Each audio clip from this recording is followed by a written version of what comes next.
What's going on? Welcome to Gonzo and the Judge Sports Talk. Thanksgiving Eve here on Wednesday, November 23rd, 2022. Got a lot to talk about tonight. I'm Chris Gonzo Gonzalez. You can find me at Gonzo Sports Room, joined by the sports judge, Jonathan Mathis. How's it going, Judge?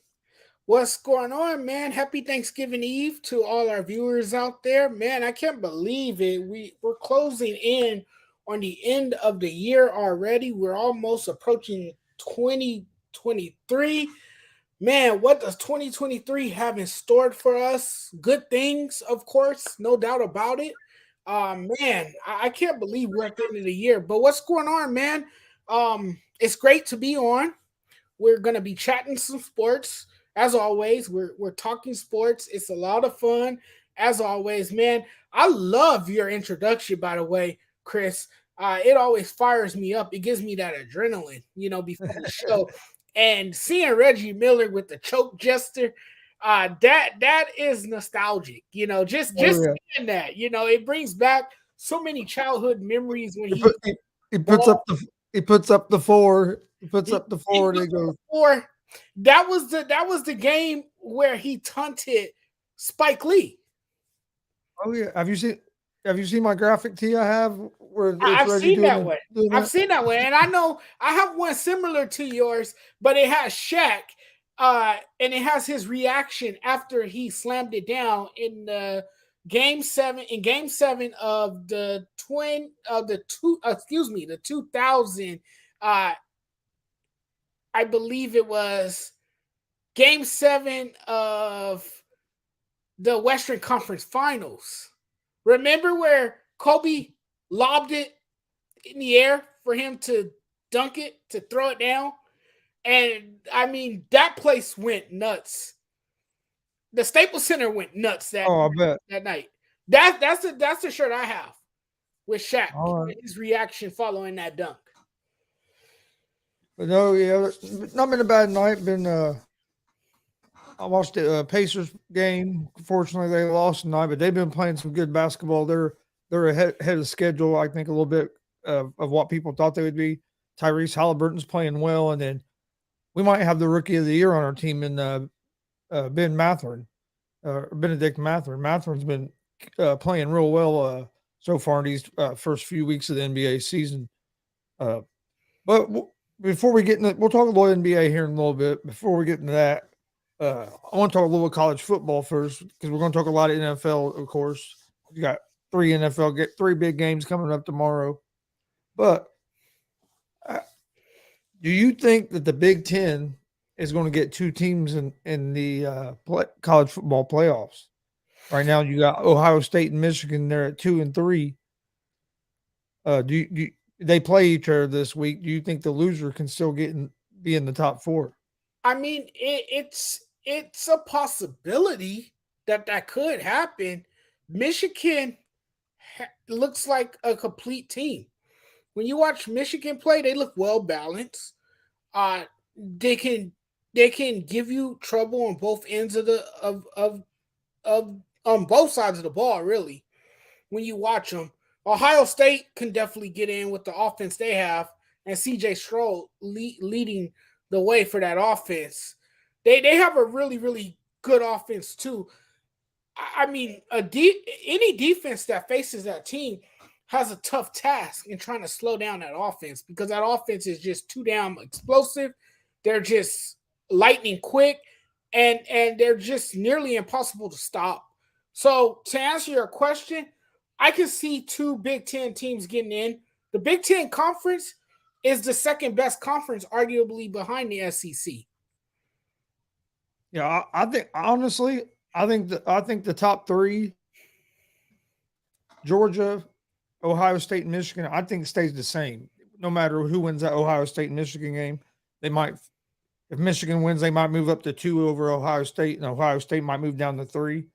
Uh, but the only way I see two of them not making would LSU would have to beat Georgia, and USC. If USC wins out and wins their conference championship game, they might have a chance. But what I think will happen, I think the team that's going to get bumped out is going to be TCU. Oh, TCU's definitely gonna get bumped out. Unfortunately, If LSU wins or if USC can right, win out, I think TCU gets bumped out. right, Uh, and they're having a phenomenal season. TCU's having a phenomenal season. I think you got to get that dude, Max Duggan. You got to get him somehow to New York.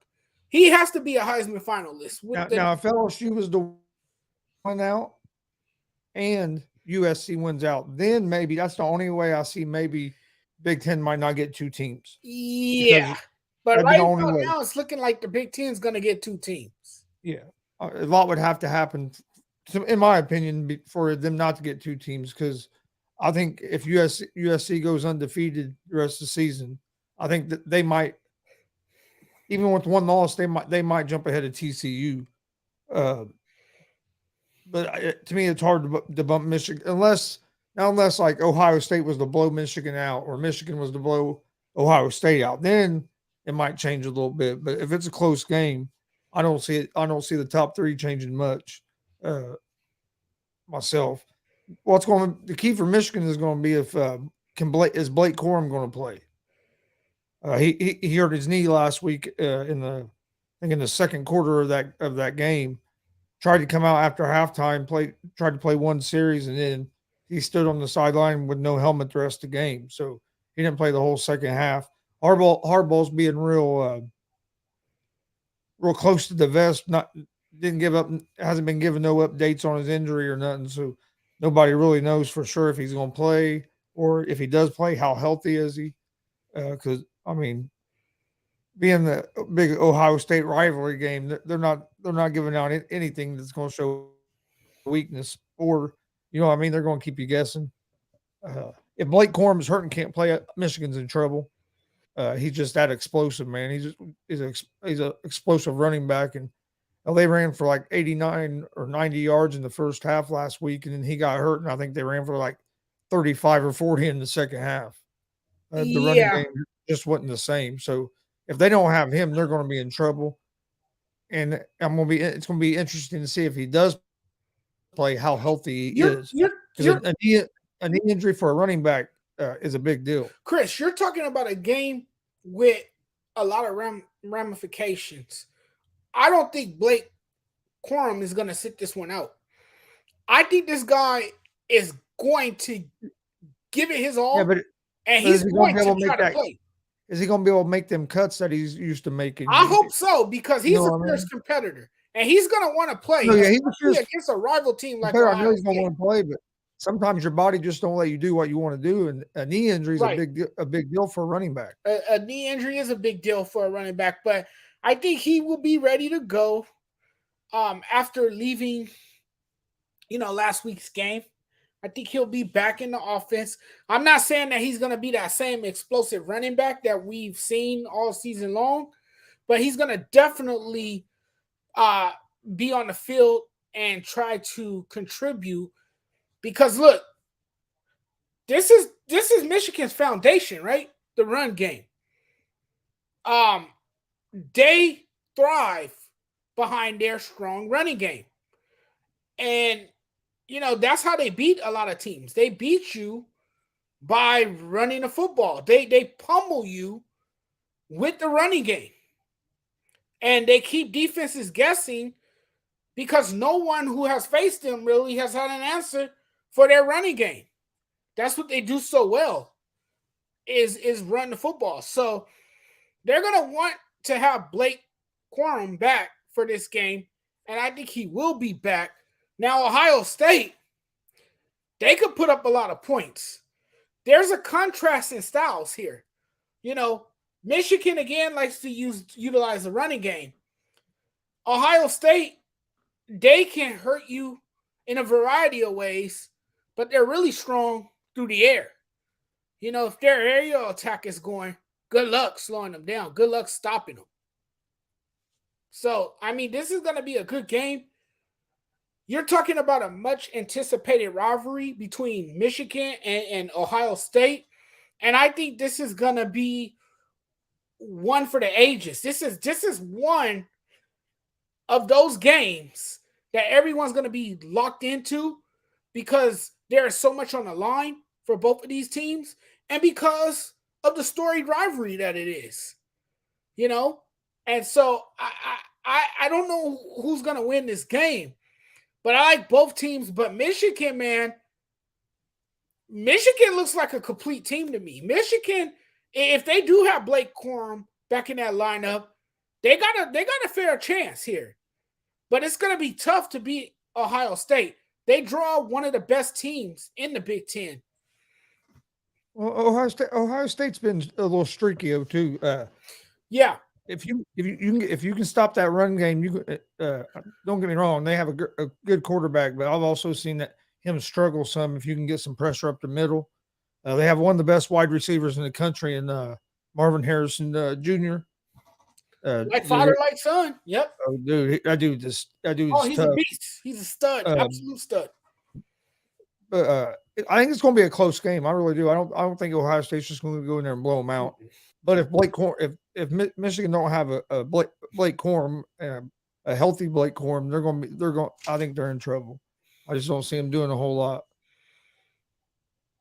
Again, because he's a big part of their offense and what they do over there in Michigan. Yeah, and I think TCU is the team that could be, even if they win out, could maybe even be the team that gets left out, and people are going to go crazy. But are they this year Cincinnati Bearcats? I don't know. If USC wins out, I could see maybe a one-loss USC team getting in over undefeated TCU. I can see that too. But USC, like you said, they're gonna have to win out. And I know if they don't win out, they won't get in. They'll get a Rose Bowl. They'll probably get a Rose Bowl bid. And I know this is an unpopular opinion, but I think Georgia blows TCU out. I think Ohio State would probably blow TCU out. I think a healthy Michigan would blow TCU out. And it's not to talk bad about TCU because they have had a great season. But I watched them play Baylor. I watched them play with Baylor, but I just don't see their defense holding up against the top level offenses. And I don't know if they're going to be able to score enough points to keep up with some of these with like a Ohio State or a Georgia. It's going to be. I mean, hey, it's any given Sunday, anything can happen. That's why you play the game. But I can see a strong possibility if they end up making the top four that they could get blown out. Hey, Glenn, thanks for joining us tonight, man. And yeah, I agree with you. A new owner for the Cincinnati Reds would be nice. Maybe an owner that wants to win. That would be real nice. But let's move on to some NFL talk. The New York Jets benched Zach Wilson today. He has a 5-2 record this year as a starting quarterback for the Jets. 5 wins, 2 losses. This is why his record is in the games he's played. Both losses are to the Patriots. But after that Patriots game where their offense only had 2 yards in the second half, a reporter asked him if he felt like he left the defense down, and he said no, and just kind of walked off. And I think once the way he handled that, I think he was done then. Because if Saleh didn't do something, he was in jeopardy of losing that locker room. But what I was surprised was they're benching him, but they're not starting Joe Flacco. They're going with White, who from what I read played a little pretty good last year when he got to play some. So I guess they want to see maybe why he has, because I get Wilson, I guess, hasn't been it. But I mean, we talk about how bad Zach Wilson has been this season. But then if you look, he's won 5 games and only lost 2. So how bad has he really been? I understand the way. I mean, after he done what he done after last week's game, it almost gave Saleh no choice but to bench him. But you're benching a guy that's only been in the league a couple of years and that has a 5-2 record this season, even with some of the struggles. I know a lot of that's because of the defense. Don't get me wrong. I'm not saying it's because of his play, but he's had to do a little something right to have a 5-2 record. But like I said, I don't think it gave Saleh much of a choice. What's your thoughts on it, Judge? Well, Zach Wilson looked dismayed. He looks like a quarterback that is not ready for the big moment. And I guess Robert. I didn't think he looked like that. I think he looked more like he was almost mentally broke. Like You think so? he had lost his spirit. I Yeah. mean, he looked. He lost some confidence. Yeah, He lost a lot of confidence. Uh, and Robert Solace, Robert Sala, um, feels like this team needs an offensive spark. Maybe he feels that his young quarterback is not mature enough to lead the team because he hasn't shown those leadership qualities. So he was willing to make a bold decision. This is a bold decision to bench Wilson. He was your number 2 quarterback in the NFL draft. You drafted him with the number 2 pick overall. The Jets are now 6-4.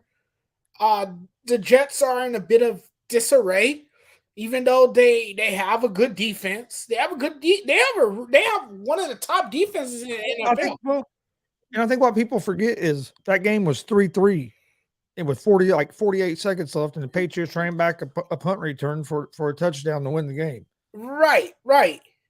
But Chris, doesn't this Jets team feel like the Jets of old a bit? A team in the middle of another quarterback controversy. They're mired once again in a quarterback controversy. It never gets old for the New York Jets. This is something that the Jets have dealt with in recent memory, and now they're suddenly back in the middle of a quarterback controversy after benching Zach Wilson for Mike White, who will get to start Sunday against the Bears. And it's crazy to believe that Wilson won't even be active on game day. Joe Flacco will serve as White's backup. It's crazy to believe. This decision is supported by ownership and general manager Joe Douglas. And clearly Wilson has underperformed. He has underperformed. He hasn't, served the team well in his role as the quarterback. But you know what? I'm hoping, Chris, that he will get another shot at this. Because when you look at Zach Wilson's game, he does have a lot of potential. He does have a lot of potential. I just think I think more than anything, this is a punishment. The Jets are putting him on timeout right now because they're saying, "Hey, look, you're not willing to take accountability for your failures." Well, see, I was never big on Zach Wilson coming out of the draft. A lot of He had people one weren't. good A year. lot of people weren't. He had But one, I see something there. I see he had something one there. good year. He had one good year at BYU, and Yeah, that was it. And then when they played a couple of the tougher teams on their schedule, he didn't look real great against Coastal Carolina. When Coastal Carolina came in there and they played, BYU came in there and they played on short notice because another game got canceled back during COVID, and he struggled. Then I forget BYU played another good team and he struggled. So I was never high on him coming out of college because, like I said, he only had the one good year. He hadn't showed it consistently.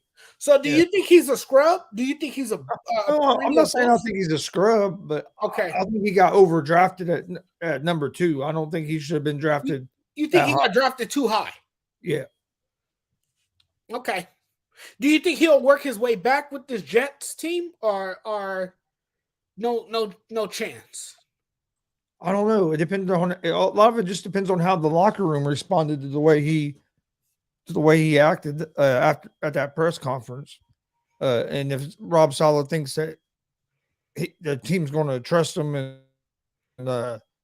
he's going to be able to lead. If not, I mean, he might get a chance somewhere else. But What I it's think going too, to be I think, interesting. yeah, but I But also what's interesting to me is you're in playoff contention and you're not going to Flacco that played earlier this year and actually played pretty decent. right, and So someone who's it well kind of established surprises me. and a Yeah, veteran and, who's been he's there before. and he's Right. always been, with all his faults, he's always been money in the playoffs. dude has always played That's good in the fact. playoffs. And so if you got a good That's fact. defense, why not, you have a great defense. Why not bring in or start Flacco. You got a veteran quarterback he has playoff experience. To me, that's what surprised me the most was it didn't surprise me that they benched Zach Wilson, but it surprised me that they didn't make Joe Flacco the starter. That's what surprised me the most about Yeah. this. Yeah, and I think that has surprised a lot of people. But you can't say this, right? You can't say this about the Jets, right, Chris? That they are ahead of schedule, contending for the playoffs. They are powered by an elite defense. We can say that too. Um, it's just Wilson, and Wilson has been questionable. Uh, to lead this offense, he has become a detriment to their progress. Really, um, that's the only thing that seems to be lacking is their offense, and I think because of his inaccurate, indecisive, and unwilling to take accountability for his role in a brutal 10-3 loss to the Patriots is what got him sent to the bench. Yeah, yeah, he got and I mean Jets fans and the Jets wouldn't know any people that saw the way he acted on in that press conference. So I think that could maybe even hurt him a little bit going to another team. Uh, I mean, no, the Jets are better than what everybody thought they would be this year. It sucks that they lost a running back because they had that real good running back and that great going with that defense. Uh, they were real tough. Uh, hopefully, maybe this quarterback can come in and give them a spark.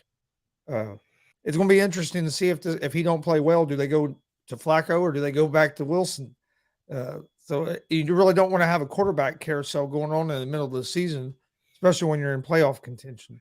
Uh, hard to build chemistry between your quarterback and your wide receivers if you're changing every couple of weeks. So Right. it's going to be interesting to see what happens with that. Uh, before we start talking about tomorrow's games and some of the games this weekend, uh, came out that Aaron Rodgers does have a broken right thumb. I kind of figured that it was something like that because you could tell that he was missing throws. I mean, he was missing throws to wide open receivers that Aaron Rodgers don't miss. You know what I mean? Uh, Yeah. yeah, you knew. I mean, we all knew that something was wrong with his hand, but it finally came out that it was a broken thumb. But do you think that's why maybe he hasn't been as sharp as he's been the last couple of years, where he was back to back MVP? Do you? Some people thought maybe he was getting over the hill, maybe done. Where I think it's more just his hands injured and he can't grip the ball and don't have the feel on the ball that he normally does. I don't think he's done. I think it's more of a nagging injury that he's trying to play through. Yeah, well, he kind of downplayed it by saying that his broken thumb doesn't make a difference when he's on the field.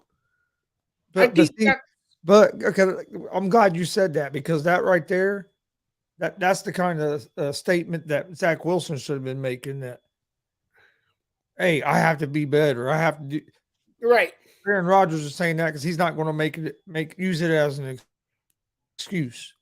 You know right, what I mean? When you're supposed to be the leader, right. you can't show that weakness like It was that. You never got going you to got to keep take him from you got to take everything on your shoulders. right. It was never going to keep him from playing because we all know that Aaron Rodgers is a fierce competitor, right? He's going to Yeah. be out there no Oh yeah, matter what. he's a tough dude. He's going He's to a play. he's a tough dude.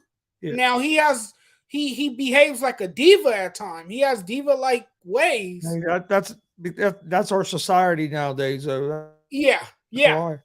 But when it comes to being on the field, he wants to be out there and he's gonna give it his best shot no matter what. You know what I'm saying? That's just the dude he is. That's the type of person he is. But I do think that it has had an effect on his game. Um, he's not throwing the football like he usually does. He's making uncharacteristic throws. We've seen that in his game. It's not Aaron Rodgers like. It doesn't look like Aaron Rodgers. It just doesn't. We're not used to seeing him uh, make throws that's not accurate. Because this is a guy with pinpoint accuracy, right? This is a guy who makes the plays, who puts his throws on. His throws are always on the money when you watch him play. So to see him miss his receivers and make throws that's either underthrown or overthrown, it's bizarre in a sense. It's bizarre in a sense. And that has definitely had an impact on his game. He has been dealing with the injury since he's been sacked by the Giants linebacker on the final play of a game that happened in October, back in October, and it was in the London game, I believe. On that play, Rodgers attempted a Hail Mary, and I guess that's when he took a hit and he suffered a thumb injury. But he didn't reveal much about it until now. I guess he wanted to, publicly announce what was really going on with him because people have been criticizing him and he has been coming under scrutiny for the way he has been playing. Yeah. No, and I think it's more of the nagging injury than it is that he's over the hill or done. I still think he can play at a high level. I mean, look, he's been the back-to-back MVP the last 2 years. You can say, yeah, he only has one Super Bowl. You can say that he hasn't performed well sometimes in the playoffs. But if you just go by talent, he's one of the most talented quarterbacks that we've ever seen. Oh, yeah. I mean, we've seen him make throws that's like that shouldn't be possible. That throw he made a few years ago on the run down the sideline in the playoffs against Dallas was just insane. I mean, but then you also have the Bears dealing with Justin Fields has a separated left shoulder. And he talks like he's still probably going to try to play this week, but I mean, I know it's not his throwing arm, but still, when you have an injury like that, it's still going to could be troublesome, especially when if not sure if it's a home game or not. I haven't looked yet, but if you're playing in Chicago and it's cold outside, that's not going to feel good on an injured shoulder. No, and that's going to force him to make mistakes. He's going to have a lot of, and I hate to see it for him because he's been looking a lot better the last couple of weeks. He's really, I think, starting to figure everything out and starting to come to his own. So I heard that, or I hate that this happened at this time. Yeah, the timing is bad because he has started to blossom. He's improving as a quarterback. He's continuing to grow into his role as a quarterback, and he has looked sharp in recent weeks. And to see this happen, it's kind of a setback. But it's the NFL, and injuries are part of the game. They're going to happen. The bigger thing for Justin Fields is how he responds to the adversity. I think that's the bigger thing. How do you respond? How do you bounce back from this? Can you become a stronger person and a better athlete after all of this? I think those are the bigger questions. Yeah, he's been playing good, man. He has. Well. He has. I've been very impressed. But he's been running for his life because the Bears' offensive line is terrible. And if the Bears don't do something, he's going to be a guy that's going to be out of the league a lot sooner than he should because he's took too many hits. Yeah, I know he runs the ball sometimes. He's going to take hits because he's not. Yeah, because it's not like he's a huge guy or anything. He's not a real big dude. So they're going to have to protect him, or he. I hate to say it, but he could turn into some of these guys like RG3 or somebody like that went in the league real long because they couldn't stay healthy. and then the injuries kind of added up, and they wasn't the same guy when they got back on the field. So it's I hope that don't happen for him because, like I said, he's been playing well here the last, especially the last couple weeks. All right. Tomorrow, first game we have, it starts at 12:30. The Buffalo Bills at the Detroit Lions. Bills are 9.5-point favorites in this game. Well, who you got winning this game, Judge? The Bills or the Lions? You know, I this one is tough because in recent weeks, Josh Allen, and he's my guy, but he's been reckless at times with the football, and I think a huge part of that is because he tries to do too much with damn football.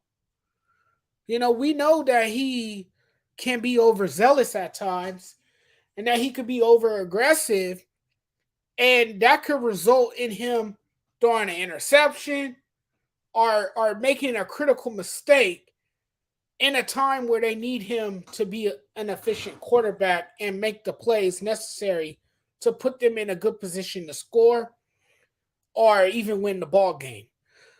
The Lions I like because they put up a lot of points. The Lions score a lot of points. They've had chances to win games that they should have, but they lost those games. And the Detroit Lions, believe it or not, they're well coached. I like Dan Campbell. I like the energy he brings. I like the team's tenacity. And I think they have, kind of picked up his personality. But there was a lot to like about Buffalo's performance on Sunday as they snapped their 2-game losing streak. Josh Allen did eliminate the turnovers from his game that was holding the team back in recent weeks, as I just talked about. And the running game, steamrolled a bad Browns run defense to 171 yards. So they looked good. Devin Singletary and James Cook, they topped the 80-yard mark in the win. So the run game was pretty dynamic. And I think if the run game plays a huge role tomorrow, because remember, the Lions, they can't stop anybody. So I think I think Buffalo has a chance to win this game if they establish the run early, if they allow guys like Devin Singletary and James Cook to set the tone early, and if those two guys can do that, then it might be a long day for the Lions. So I'm going to go with Buffalo. I think Buffalo has found that winning formula again. I think they, kind of gotten through what was a tough time for them. And if Allen, can produce again and keep things under control by taking care of the football, they shouldn't have a problem prevailing in the end. So I'm going to go with the Buffalo Bills in this game. Yeah, I agree. I like Buffalo in this game as well. I like the Lions offense, like you said, but they can be inconsistent. Sometimes they get on a roll and they really put up a lot of points, but then they have games where they really struggle. But what worries me more in this game is Detroit's defense. Their defense is what's hurt them most of the season because, like you said, their offense scores a lot of points. But the problem is their offense can score 28 to 35 points and still lose. So I like the Bills because I just think the Bills' offense is going to be able to put up points against this team. I think the only way the Lions win is if the Bills start making a lot of mistakes and start turning the ball over. But I think the Bills are going to come out and look sharp and I like the Bills at the -9.5. I think this game could be I think it's going to be like a two-score win by the Bills. I think Bills are going to try to make a statement that, hey, we're back. Second game tomorrow at 4:30. Got the New York Giants at the Dallas Cowboys.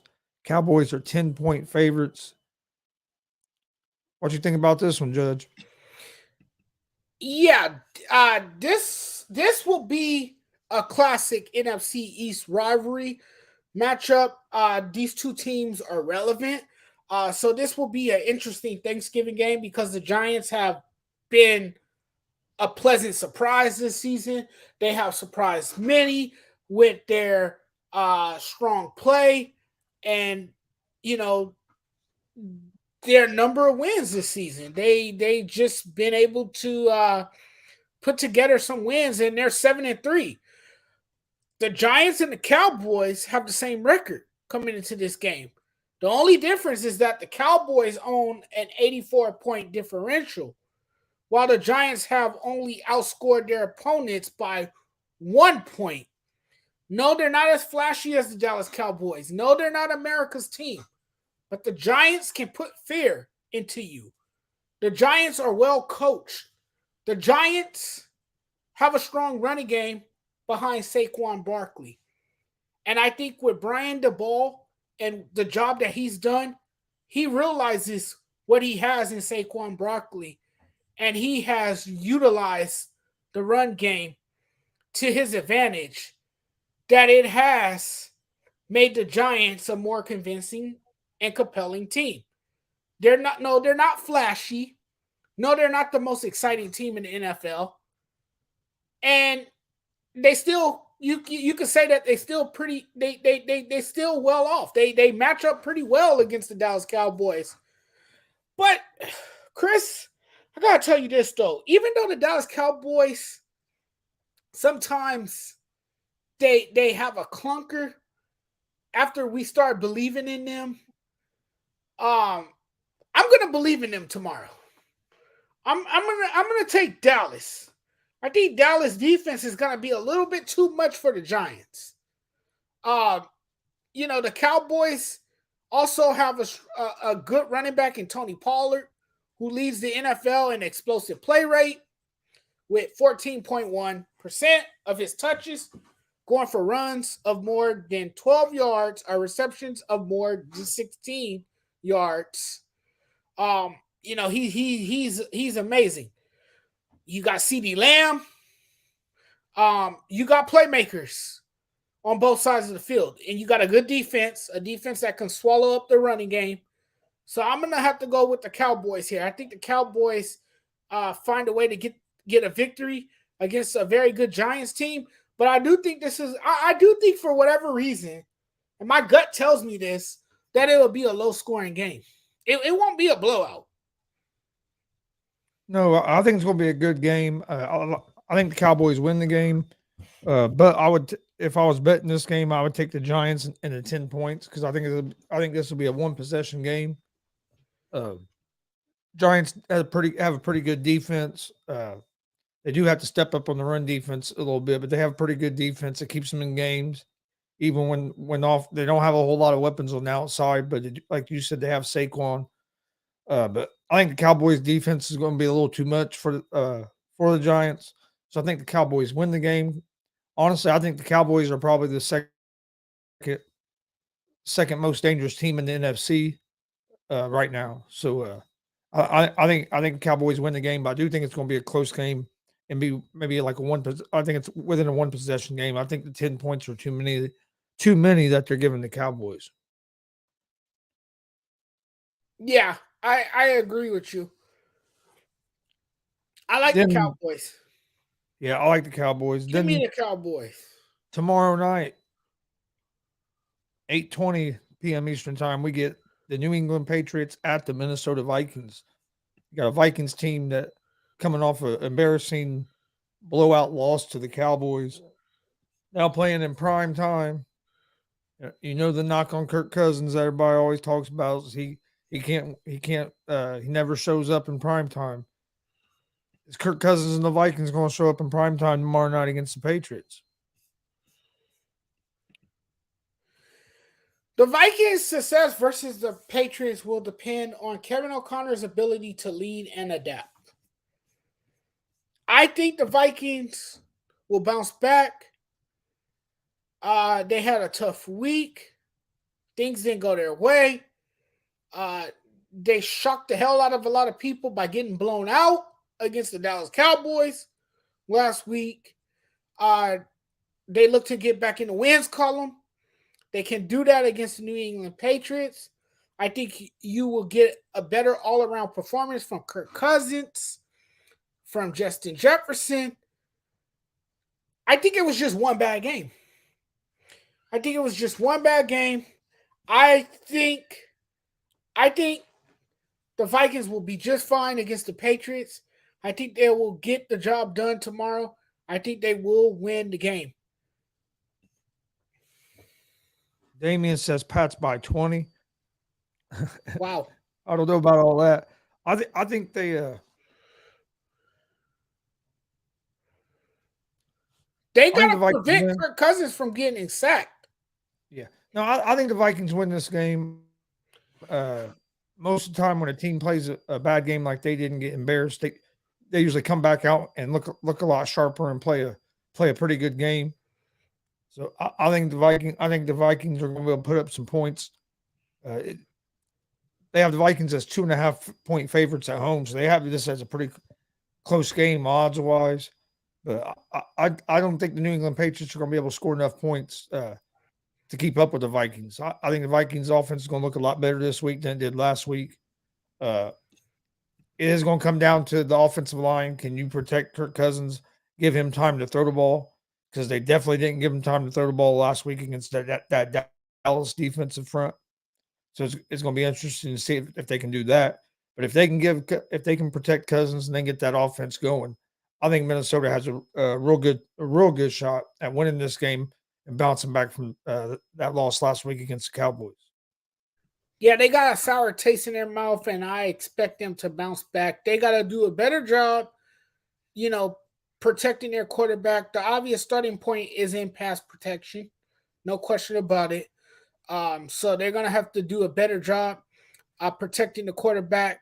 And I'm pretty sure here the gravity of the challenge feels much greater for this Minnesota Vikings team. They don't want to have back-to-back weeks where they come up empty. So I think they will find a way to bounce back. I think they had enough time to regroup, to kind of go over film, watch tape, and see what they can do better and what adjustments they can make coming into this game against the Patriots on Thursday night.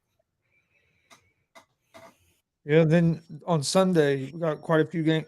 Still got quite a few games on Sunday, but the Carolina Panthers play the Denver Broncos, and the Carolina Panthers are going to start Sam Darnold.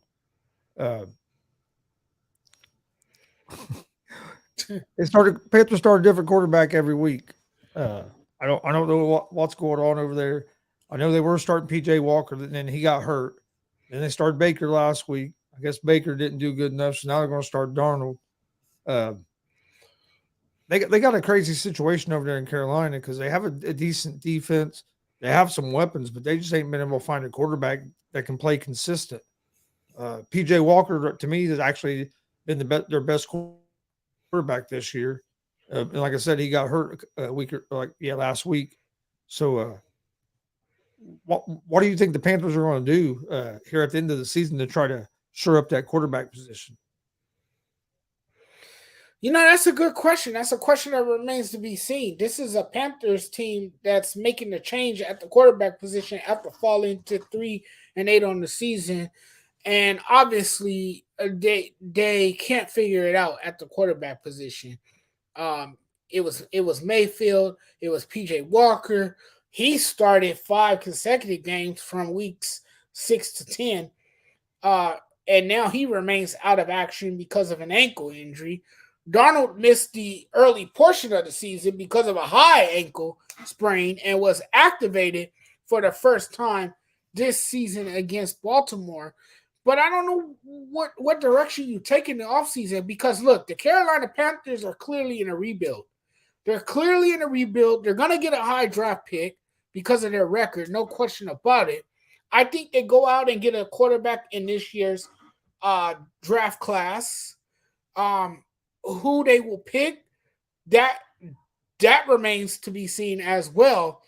But they will definitely, I think their number one priority is drafting a quarterback because that's obviously their glaring need is a quarterback since they have not been able to find a quarterback that can stabilize uh you know that offense and can hold things together for a team that has struggled um since the early part of the season. Their coach got fired. They got an interim coach now.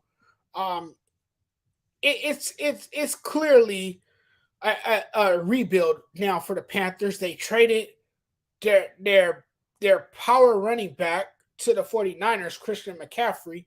So I mean there's a lot of changes that need to be made within the organization, but for them it starts at the quarterback position because they're in dire need of a quarterback, and that's the most important position in football. So I think they'll make that move in next year's draft because they definitely will be one of the teams that's going to draft high. Yeah, I think that's going to be a lot of it. Yeah, Damien, they do have to get better at the offensive line. I agree with you there, but I still think their quarterback play just hasn't been great. Any games on Sunday? Is there any certain game that you're interested in? I know your Rams aren't going to have their quarterback again this week, so it's not looking good for your Rams right now. You're muted. Hey, Judge, you're muted. Well, the Rams are season is in jeopardy. Uh, I don't see them making the playoffs. I think it's one of those years where they just don't get back. They don't get back. They got the Chiefs. They got the Chiefs this week. Yeah, and that's a loss. So they're definitely they're still not mathematically eliminated from contention, but they will be sooner than later. And the Chiefs, um, to me, that has a blowout written all over it. My Colts play the Steelers on Monday night, so I think we have a chance to win that game. The Uh, Steelers have a good defense, though. They have an elite yeah, defense. no, yeah. Steelers got good defense, but we Yeah. Colts have been playing pretty good here the last The couple Colts games. I out know under Jeff Saturday. I know they lost to the Eagles, but that was a game we could have won. Uh, but hey, I just What like that about that they're Falcons playing better. Washington game? Yeah, that's going to be that probably could be a fun game as well. That's going to be a fun game because Washington has played better. Yep. I believe they're on a winning streak, right? Are they? I'm not They're 100. 6-5 now in the I think so. NFC I think they East. won. Yep. Yep. No, They've turned it they've been around. playing better here lately. They've been I think playing better here lately. They've turned it around. I think the Bengals and the Titans will be a good game. Yeah, that's going to be another great game. The Bengals, Jamar Chase might not be too far from being back. right? From what reports I saw today that he could be back here pretty soon. So that's big for the Cincinnati Bengals. That is big for the Cincinnati Bengals. That's huge. If you know, he's a important piece to that offense, and he's Joe Burrow's number one target when he's in the offense because Joe Burrow has made it a habit to throw to him because he's comfortable throwing in his direction. Well, he's been throwing to him since college. Yeah, when they're back at their LSU days. Yep. All right, Judge, you got anything else you want to talk about before we get out of here, brother? I just want to wish everyone a safe and happy holiday. To you and your family. You guys make the best because we never know when it's our last, and you gotta cherish every moment you can with your family. So I wish everyone a safe, positive, and happy Thanksgiving as we gather around the dinner table with our family and have one hell of a feast. So you guys enjoy your holiday tomorrow. Eat plenty. Don't get a tummy ache now. Don't get a tummy ache eating too much food because I know how that is. The temptation, and it's hard to resist. It's hard to resist when there's so much food on the table. But enjoy the food tomorrow with your family and enjoy the football games. Oh yeah. Well, hope everybody has a great Thanksgiving. Happy Thanksgiving to you too, Damien. Happy Thanksgiving to you too, Gonzo, and happy Thanksgiving to all our viewers out there. One thing we will be live tomorrow at 11 a.m. Eastern with the Thanksgiving football preview show, previewing the 3 NFL games tomorrow. So come join us for that. You can find that at Gonzo Sports Room on YouTube, Facebook, and Twitch, and on the All Sports All Plays Network on YouTube, Facebook, and Twitch. So come join us tomorrow for that. For anybody that maybe don't have a bunch of plans on Thanksgiving, come join us. We'll be talking some football. Hit that subscribe button on YouTube at Gonzo Sports Room and at the All Sports All Plays Network. Also at the Sports Judge as well. Like and follow us on Facebook and Twitch, please, as well. We greatly appreciate it.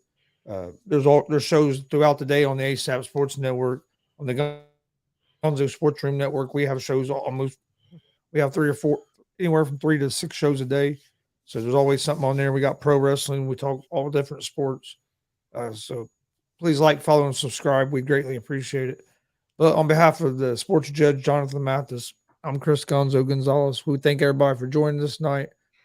Everybody have a great Thanksgiving. And Stay don't safe. drink and drive. Yeah, don't drink and drive. And we will see you guys on Friday night. I hope everybody has a great Thanksgiving. Peace.